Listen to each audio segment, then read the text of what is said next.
অনেকদিন ধরেই ভাবছি নিজের হেয়ারটা একটু যত্ন নেব, কারণ জায়গা চেঞ্জ হওয়ার সাথে সাথে আমার হেয়ার ফলস খুব বেড়ে গেছিল। তাই ফাইনালি চলে এলাম হাবিবসে।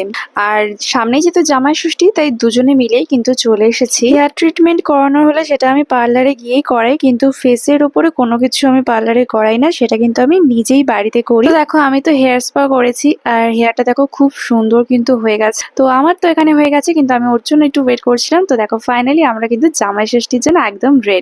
তো এখান থেকে বেরিয়ে আবার চলে যাচ্ছি কেনাকাটি করতে। ওই বললাম যে জামাই ষষ্ঠী, তাই বাবা মা আর দুষ্টু মিষ্টুর জন্য কিছু টুকিটাকি কেনাকাটি করব। তার আগে একটু চা খেয়ে নিলাম। আর তারপরে এখান থেকে মায়ের জন্য এই শাড়িটা নিয়েছি আর বাবার জন্য এই টি শার্টটা নেওয়া হয়েছে। দুষ্টু মিষ্টুর জন্য চলে গেলাম ভি মার্টে। ওখানে গিয়ে বেবিদের সেকশনে গিয়ে আমরা পছন্দ করে নিয়েছি হচ্ছে এই টপটা, আর তার সাথে ওই যে ওপরে দেখছো হট প্যান্ট, ওইগুলো। তো চলো দেখা হবে জামাই ষষ্ঠী ব্লগে। বাই।